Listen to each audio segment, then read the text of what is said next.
Ce jour est dédié pour la version de l'âme de Fortuné Mazal Batléa et de Shalom Charles Ben Zebida Jeannette, Bezrat Hashem, de mémoire bénie.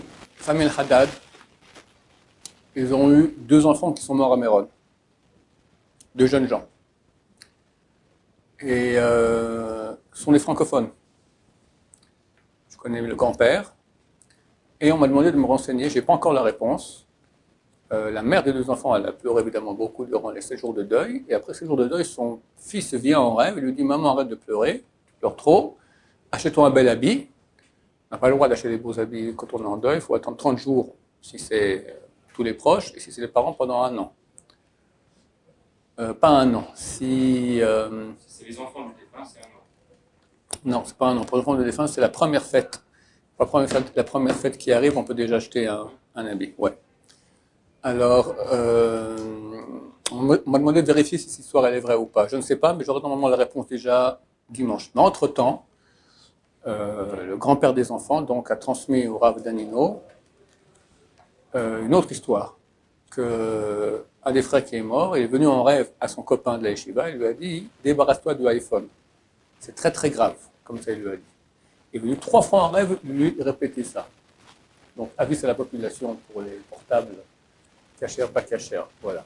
Très grave, a-t-il dit.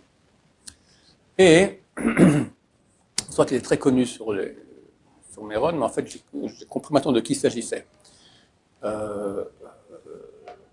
Durant la Shiva de Haddad, il y a un type qui arrive en chaise roulante, il sort de l'hôpital, il dit « Je suis sorti sans autorisation, j'étais avec votre fils là-bas à Méron, on était ensemble sous les gens qui... sur nous, quoi. Et puis votre fils m'a dit « Bien, on va dire Bismillah la Toda ». C'est bien, Bismillah Toda, c'est un chant de remerciement à Dieu et ça adoucit beaucoup la rigueur céleste. On a dit ensemble, après il a dit « J'arrive pas à respirer ». Bien, on redit Bismillah Toda. De nouveau comme ça, ils l'ont dit, après j'arrive pas à respirer. Puis après j'ai entendu qu'il a dit Shema Israël et il est mort. Le fils El-Haddad, lui il est venu pour raconter ça. Il a dit « Et moi aussi je suis mort ». En mis en plastique, à la morgue. Et tout à coup à la morgue, sa main a commencé à bouger. Non, il n'est pas mort. Ils ont enlevé le plastique, ils ont pris un hélicoptère, ils l'ont emmené ici à Adassa, N-Carré. Et il s'est réveillé, et quelques jours après, déjà pendant la Shiva, il sort en chaise roulante pour aller raconter à la famille. Il a dit qu'il est arrivé au Lamaba, dans le tribunal du ciel. On lui dit, mais qu'est-ce que tu fais ici, toi?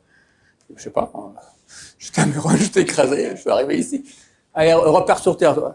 Toi, tu ne parles pas dans la synagogue, tu n'as rien à faire ici.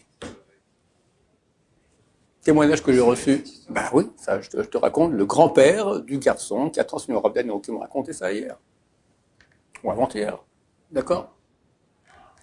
Donc messieurs, 1, attention au portable, 2, attention à ne pas parler dans les synagogues, 3, Bezrat Hashem, on va voir si vraiment ma chère vient bientôt, il faut se préparer et faire un tchouva total. Mais c'est clair que si aujourd'hui le SR se trouve quelque part, c'est dans les portables. Ici, Baruch Hashem, dans les synagogues orthodoxes, c'est rare que les gens parlent. C'est pas couramment en France, c'est beaucoup plus courant, il faut travailler là-dessus.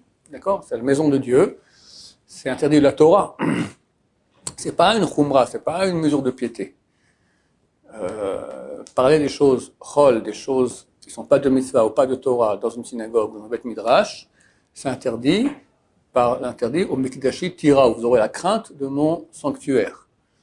Et le Zohar HaKadosh, il dit que celui qui parle dans une synagogue, alors, en lo chelek v'lo Israël, il n'a pas part dans le Dieu d'Israël. Pourquoi?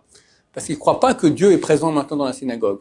Un temps, Dieu était présent au temple. Une fois qu'on est parti en exil, alors, la Shrina, la présence divine s'est dispatchée dans toutes les synagogues, elle est présente, ou dans le Beth Midrash, d'accord?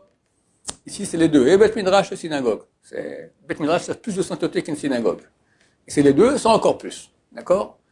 Donc, on peut parler que de mitzvot, on peut parler que de Torah, et rien d'autre. Ici, c'est un Beth Midrash. À côté, c'est Beth Midrash et synagogue. On ne prie pas ici, on prie là-bas. D'accord? Donc, faire attention à cela, parce que tu vois à quel point c'est important. Il y a beaucoup de témoignages là-dessus, dernièrement, que les gens sont venus, des messages du monde de l'au-delà sont venus dire aux gens, renforcez-vous sur ce sujet-là énormément. Voilà. Baruch Adonai, l'olam, amen, amen.